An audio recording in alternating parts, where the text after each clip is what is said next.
So, hey, John, here we are again, having another wonderful conversation. Nice to chat with you again. So, what are we discussing today? Well, thanks for putting this together again, Robert. Today, let's talk about the very important topic of inter-provincial migration. And most importantly, I mean, you're in Edmonton, Alberta. I'm in Kelowna, BC. So obviously, there's a lot of movement, as you know and I know, between the two cities. And I'm sure we can, raise a few topics about, what motivates people to move, the type of industries, the reasons, and those kind of things. So I'm pretty sure we're going to have a very interesting conversation about that. What do you think? Well, I agree 100%. I'm excited to actually dive into that because I'm sure that our viewers from the Edmonton area or in Alberta in general would love to hear about some of the interesting statistics in Kelowna. And then conversely, I mean, we can discuss some of the things, some of the reasons why people might want to consider moving to the Edmonton area. So yeah, let's dive in. Let's start with some easy stuff. How about you tell me, because I'm actually interested myself as a realtor, what is an average price in Kelowna? And let's not even talk about averages. Let's talk about median, the real price, meaning that, you take out the highest price sale and the lowest price sale. And let's just talk about the actual real average, which is called median price. What's that look like in Kelowna? Well, in Kelowna, it's actually $1 million, to be specific. Let's be very specific here. Yeah. Details matter. Of course they do. Because, $100 this way, $100 that way, it may not necessarily mean an accepted offer, of course, right? Right.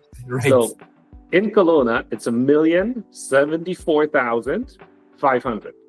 So almost $1,075,000. Wow. So conversely, just for comparison's sake, okay, median price, meaning that residential, everything, whether it's condo or duplex or attached or detached, as long as it's residential, when we take everything into consideration in the whole greater Edmonton area, all the little communities around Edmonton, $435,000. Oh, wow. Yeah. Now, if we talk about the average medium price of a single family detached home, so just a house that doesn't have any neighbors attached to it, like a duplex or a townhome, that is up at $530,000. Gotcha. So it's still like quite a huge less difference. Than half. You can have a home and a rental property in Edmonton, which I'm sure you can attest to that. You will probably be cash flowing a property in Edmonton because of the strong rental market, versus here you'll just have a home. Yeah. Which, like, I got a perfect example pulled up and I'll share it on the screen with you folks. Like, I mean, there's an average home with 5 bedrooms. It does not have a suite, right? A 5-bedroom home with no suite. You can't suite the house because of the location and the zoning that would not allow it. It's $1,075,000. So you're buying a home, of course, like this home is beautiful, right? Like it's a 2,800 square foot house backing onto a park, one of the best neighborhoods, one of the quietest neighborhoods in Kelowna. But I mean, compared to Edmonton, right? Like it's quite a bit of a difference, right? But I mean, at the same time, and we did talk about this prior to this show, but I have a very interesting statistic to pull up, or I have pulled up, about the number, and because that's the key number to this entire exercise that we're doing, this entire conversation. Between Edmonton and Kelowna, there has been migration, of course. So moved from Kelowna to Edmonton, and this might be a little outdated, but 780 individuals. And this is what, last year? This is back in 21. So obviously COVID has changed things after. Okay. I am very curious about those numbers now, because now the opposite direction from Edmonton to Kelowna, 346 individuals. Huh. That is interesting. So a lot more people, and this is the thing that I find very interesting to me, because I'm having those conversations, and you and I are having those conversations on a weekly, because we do have mutual clients, and that we're having those conversations of how do we help them move from Edmonton to Kelowna, because that seems to be the predominant direction. But Yeah. according to these numbers, I mean, it seems like a lot more people are moving back, and could be the reason because, like you've mentioned, the affordability, the pricing. I mean, of course, we did talk about this before, the weather, right? Like, we're having plus 10 right now, beautiful sunshine, gorgeous blue skies. You guys are enduring a winter for a little bit longer than we are here in the Okanagan, right? Yeah, we're actually having a warm spell right now, which we're in the pluses around about plus 10 too, but that is not normal. We're expecting more snow and more cold weather next week, as a matter of fact. So, oh wow, yeah, we're not. I think we're done with winter, and that's unfortunate because I am a skier. yeah. So for me, I do appreciate the cold weather, and I do appreciate the snow. Not in the city, but at the same time, I mean, it is what it is. We can't control the weather, right? No, Just like we can't control the real estate market. A lot of people would expect us to, but we can't. Yeah, I agree 100%. A lot of actually, what's really funny is some of the general public actually do truly think that the realtors can influence and control the real estate market somehow. I wish we could. Yeah, I wish I could too. I'd be living in Kelowna. I'm sure many people would. Yeah. So how many? Because I know in Kelowna our population has increased. We're at about, to get the accurate numbers, we are at 153,000, close to 154,000 right now. What's population like right now in Edmonton? That has increased, John, quite a bit. Last time I saw this was a few years ago now. It was 125,000 or something in Kelowna. So we've increased too. Now, this is a stat, again, I'm taking right off of Google because I want to make sure that it's somewhat accurate here. And the last time they had this update, it was 2022. 1,087,000 for Edmonton itself, not the greater Edmonton. Yeah, so it's increased, basically, steady increases every year all the way through from 2005, 10, 15, 20. So back in 2005, we were at well under a million. So basically around 600,000. Okay, so I stand corrected. Population in Kelowna in 24, because again, I was quoting it directly from Google. Yeah. So having the numbers now, it actually has increased yet again. Oh. We're it's estimated for 24, between 160,500 and 166,000 for Kelowna. Wow. Yeah, So it's the increases for sure. Maybe not everybody's coming from Edmonton, but they're coming from somewhere. Well, I can tell you, they're coming from Ontario.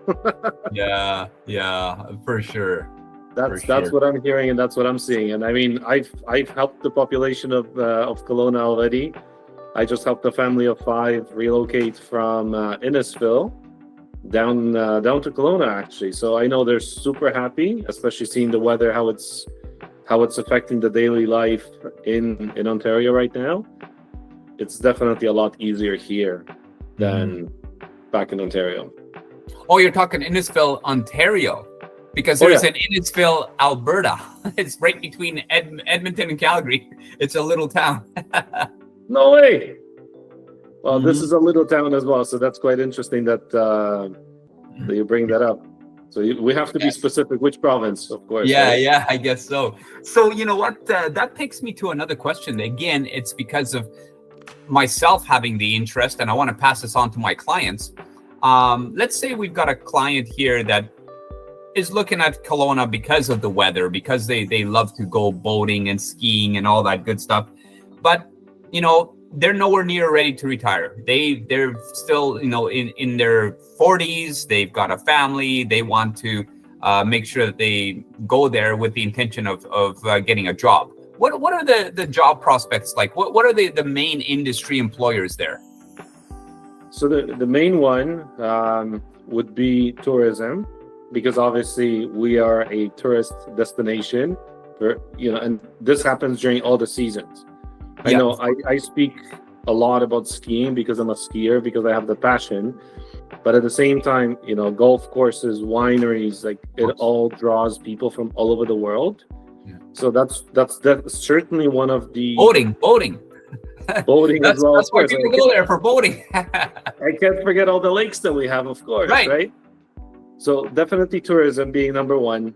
The other one is technology. So we have many growing companies that are in the software industry, cloud computing, artificial intelligence. There's a lot of startups that are happening here as well because of all the talent that's here.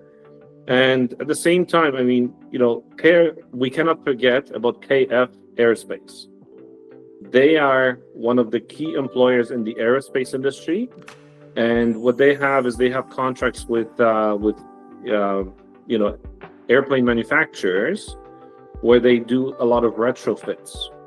So I know they've gained a contract worth many, many millions of dollars where they're retrofitting planes. So every time there's a plane that needs to be retrofitted, it flies in here, it stays here until it's overhauled, and then it flies out again to be put back into a fleet. Is this like any type of plane, or mostly commercial planes, or what kind of planes? Yeah, so these would be large commercial aircraft. These are not general aviation planes. These are the commercial aircraft, right? Like the ones that you would fly from, let's say, from here to Edmonton, or from here to like a WestJet or something. Yeah. Correct. Yeah. Wow. Oh, you know what? That's great to know. I had no idea that that was even a thing there. So thanks for enlightening me. I'm sure our viewers would be also surprised about that, because I had no idea that was there. That's great. And the other key that I've seen over especially the last year, is construction. There's not enough skilled trades to complete all the projects that we have ongoing. Yeah. So what's happening is, like, these trades are coming from Vancouver, like especially Vancouver, because it is a driving distance away. And if you have family or somewhere to stay here, it makes it super convenient, because you come to work, you work here 4 or 5 days, you drive back home, and you're still with family.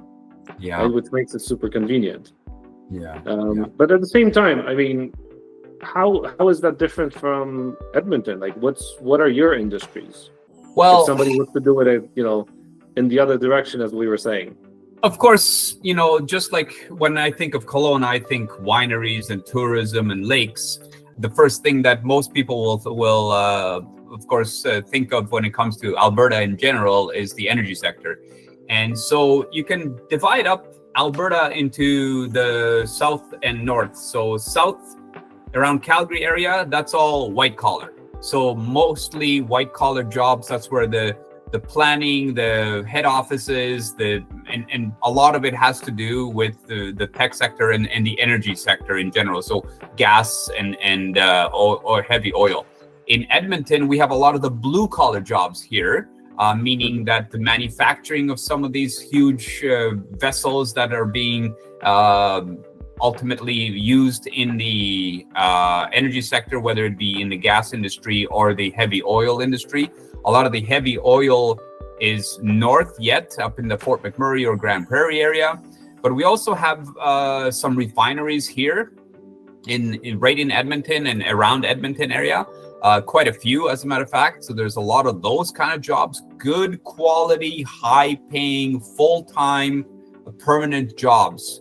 Of course, there's always maintenance jobs, construction jobs that go along with it. But then, we also, John, are a lot of people don't realize this, but we're becoming quite the technology hub here in the Edmonton area, because the Edmonton area has probably the lowest operating costs for a business in Canada for the size of population we are. We're, like I mentioned, just over 1 million population. So there's a lot of services here that can accommodate everybody's needs for a city this big. So if you're looking at that, and you're looking at how much it costs you to either own a business space or lease a business space, it's usually very surprising how low it is by comparison to other cities, even by comparison to our neighbors to the south in Calgary. So technology is a big one. Retail, of course, we have, good old West Edmonton Mall as an example, but I mean, all kinds of retail.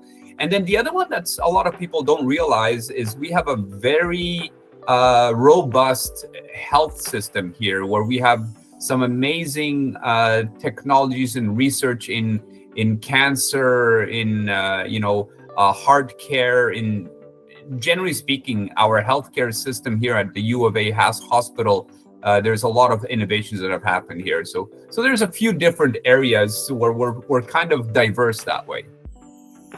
Well, I mean, given the population, that's pretty incredible that you have so much opportunity, right? And yeah, especially with the house prices the way they are, like, who would not want to move to Edmonton?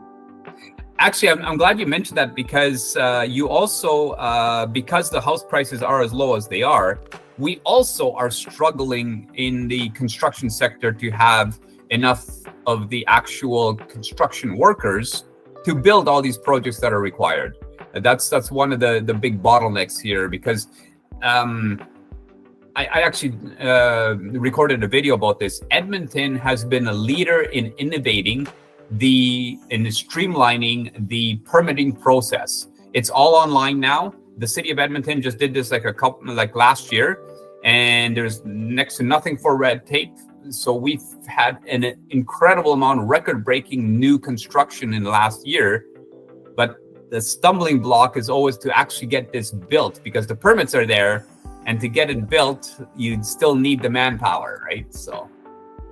Well, that's the thing. I mean, so if you think about it in the regard of, a young family, let's say, right? Like you're fresh out of college, fresh out of university, you go out and you take a look and you see the average price of a home is over $1 million in Kelowna. I mean, looking at options like Edmonton become so attractive. Yeah, very much so.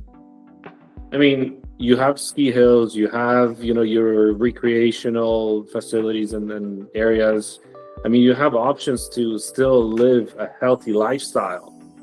Right? Oh, I mean, absolutely. yes, of course, like your winters are a little bit longer and more harsher than we are, just given the geography of your location, right? Like, I mean, it's just part of it. We can't get around that. Yeah. But as a young family, I mean, I don't doubt that many people would have considered that. And seeing the numbers, like especially, the higher number of people are moving from Kelowna to Edmonton, which is not what we expected prior to this conversation that we're having, right? We expected the opposite. Yeah. That there's a lot more people going this way, because that's what you and I are talking about. That's what you and I are having conversations with our clients, right? Like that's the ones that we're dealing with right now. That's but right. Maybe we should be having these conversations with people that are, fresh out of college, and just helping them out. Right? And that's a good point, John, because you mentioned these migration statistics are from 2021. In 2021, we didn't see as many cross migrating population between provinces to Alberta as we do now. Since 2022, 23, 24, it's been incredible how it's ramped right up. So, and the reason for that, I'm sure, the interest rates were the same everywhere in Canada. So in 2022, we had those incredibly low interest rates, and we were just coming out of COVID. So we had a huge run on everybody wanting to buy homes.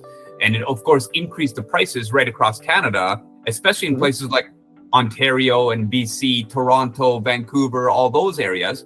And then since the increases in interest rates happened, of course, now that's stalled the markets in Ontario and BC as far as pricing increases. As a matter of fact, you would know better than I, because you originally are from the Toronto area. I'm sure you have a lot of colleagues there. But there's been a lot of price decreases in the Toronto area and Vancouver area in the last couple of years.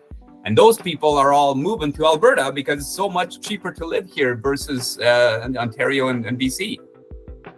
And that's the key. Even with the price reductions, I mean, the Toronto market right now is suffering, right? Especially if you're in, again, going back to young families, you're starting out, you bought a pre-construction condo, you bought it 700, now the condo's worth 500. What happens, right? Like, you still have to close at a much higher price. Let's not touch that topic because that can take quite a bit of time.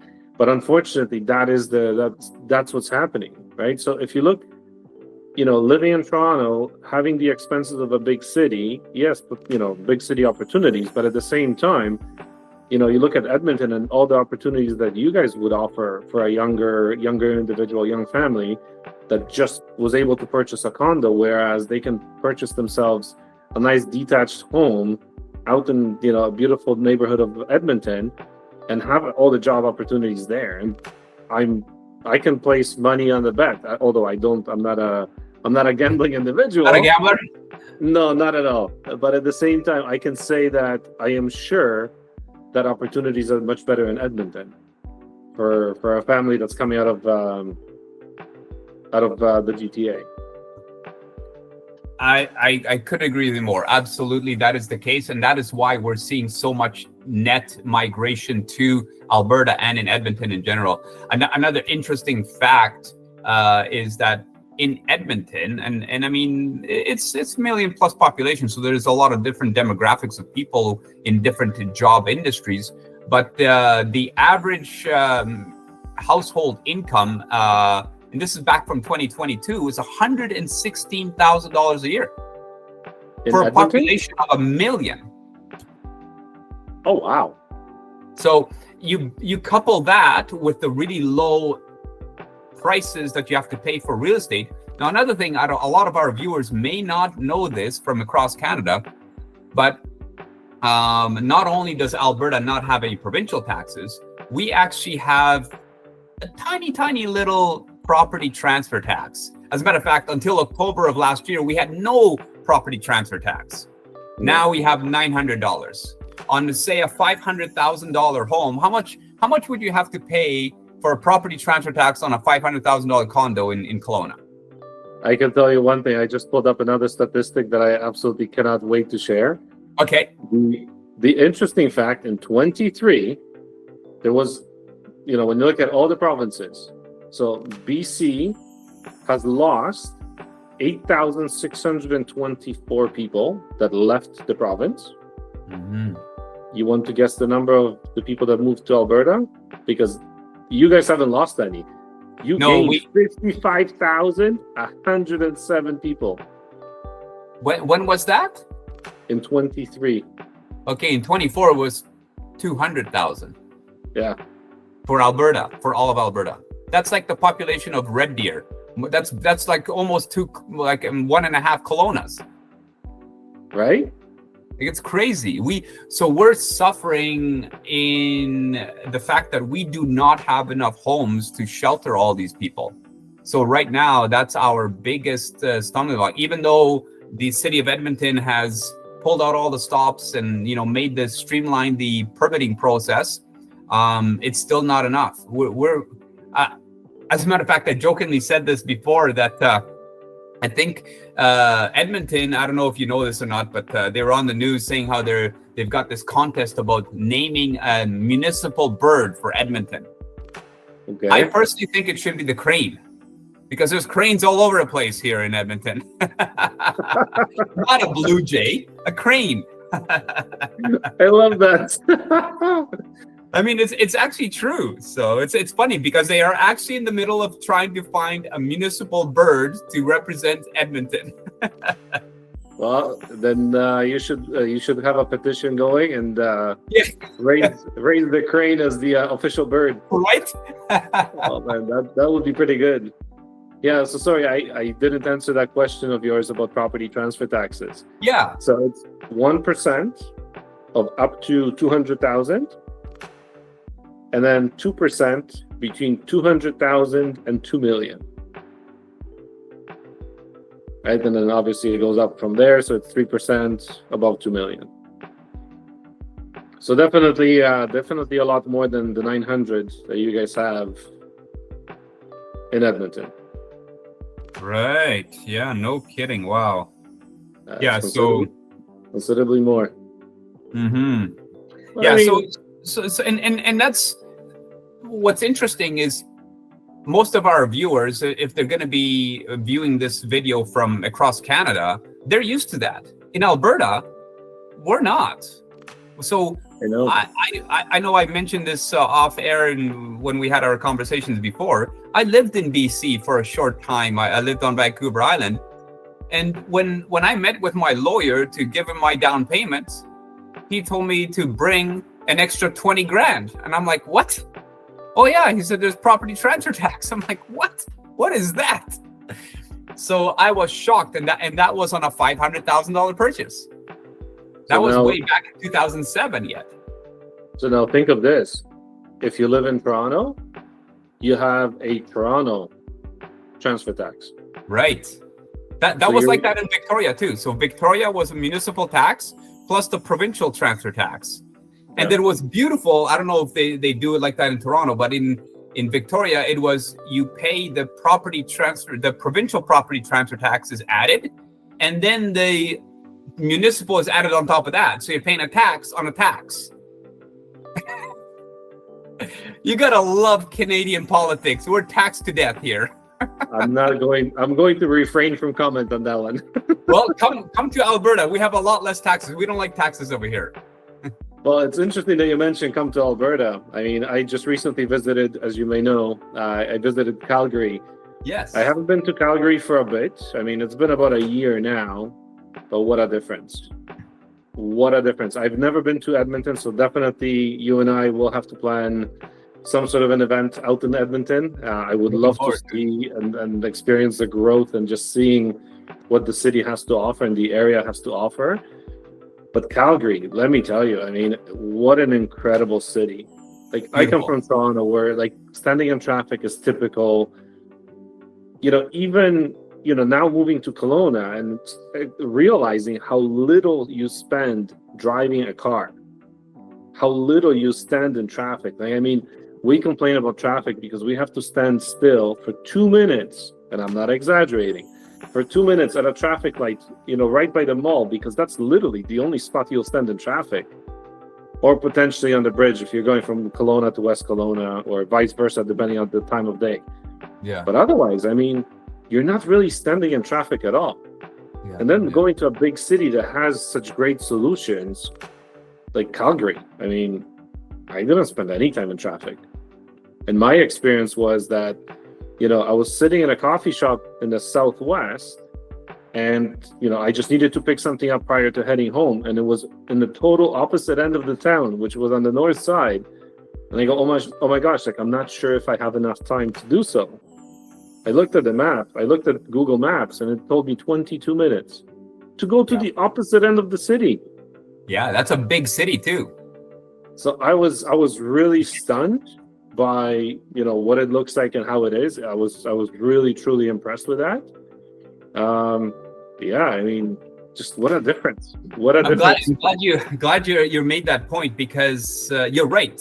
People from wherever it is that they live, they always complain about the traffic in their local area, and people who travel more, and especially who drive more to these other destinations, certainly can have their own experiences to compare to. And just between Edmonton and Calgary, you're saying there is not much for traffic in Calgary that you're used to, the Toronto traffic grid. Now, if you were to be in Calgary during rush hour, say when the offices are letting out at around 4:30, 5 o'clock, and then you come to Edmonton, you would think, how is this even possible that the cities are almost the same size and there is like 1/10 the traffic? Like, it is ridiculous how little traffic we have here.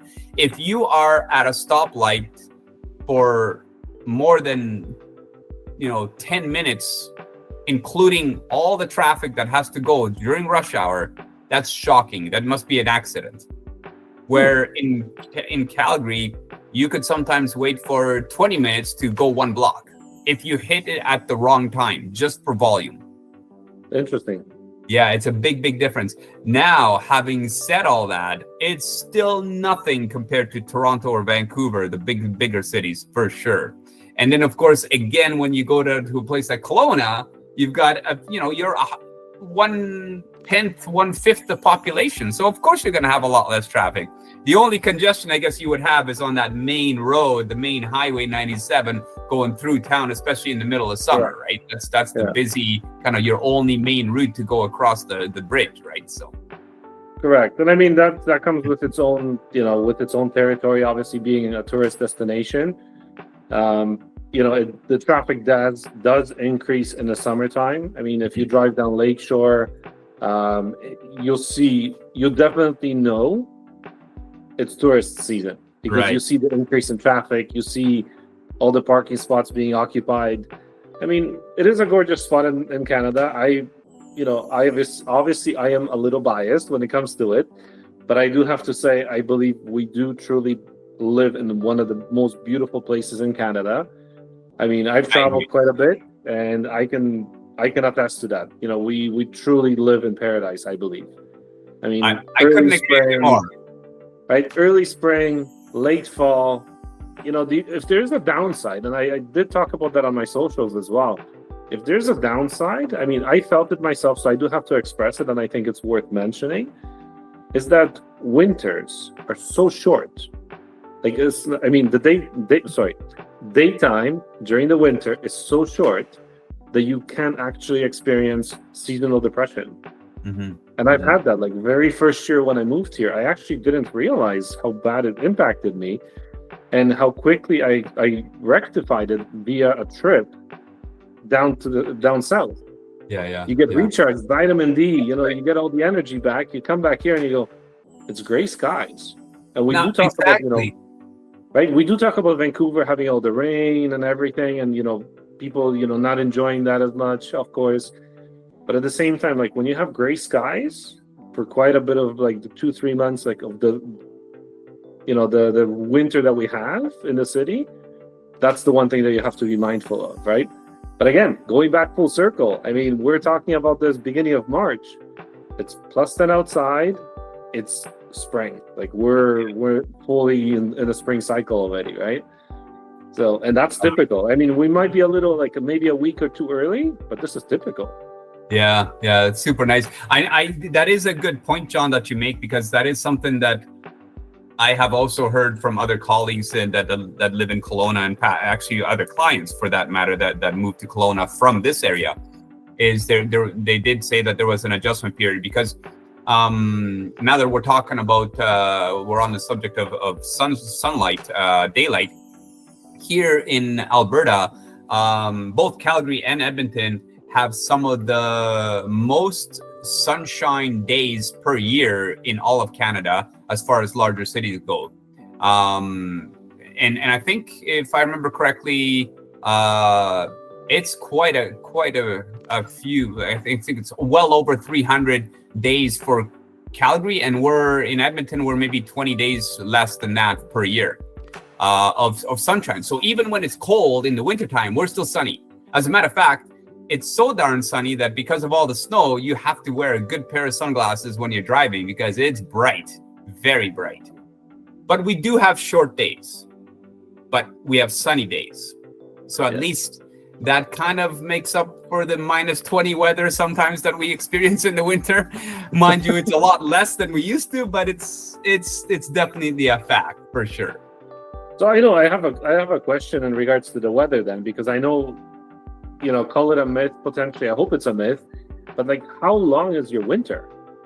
So typically I tell my clients, that are moving here from somewhere else, is you can expect first snowfall right around and usually just after Halloween. Okay. And most of the time by then it would stay. Okay. Sometimes we get snowfall in October, but it usually melts. And then again, I usually tell them that, don't be surprised if there is still snow on the ground at the end of March. Now, right now, as it stands this year, we are experiencing a heat wave here for the last couple of weeks. And so we've got next to nothing for snow left. But typically you can expect, still minus 10, minus 15 temperatures sometimes in the beginning of March. And, by mid-March, it's usually all gone. And the sweepers are out by the end of March, the street sweepers. Oh, so I'm It's a long haul. Well, but still, you know what? Like, I'm quite surprised because I honestly thought it was much longer than that. So, this negative stigma that's attached to Edmonton's winters. I mean, I'm no longer surprised that the numbers are so high for people wanting to move to Edmonton now. Yeah, no, it's not as bad as all that. Now, the other thing that I should mention, you were talking about how you can lead a healthy lifestyle in the Edmonton area. And for sure, a lot of people don't realize this, but just the city of Edmonton, I'm not even discussing about all the other beautiful communities we have around Edmonton, but just the city of Edmonton has more parks and green space inside the city of Edmonton than anywhere else in Canada. So if you look at the general geography of Edmonton, it's huge. Our ring road that goes around Edmonton, which Edmonton is so big now that there's a lot of homes and communities that are outside of that ring road. But just that ring road alone is 88 kilometers long. Oh, wow. So it's a very large geographical center for just 1 million population. Just to put that into perspective, New York City is smaller, geographically speaking. But they have more population, almost as much population as all of Canada during the day. Right? Right? So it's kind of crazy. But because of all that park space and green space, I'm a big fan of going mountain biking. And you know what? I can mountain bike all the way across from one end of the city to the other. That's a long day. That's an 8-hour day of going through those trails.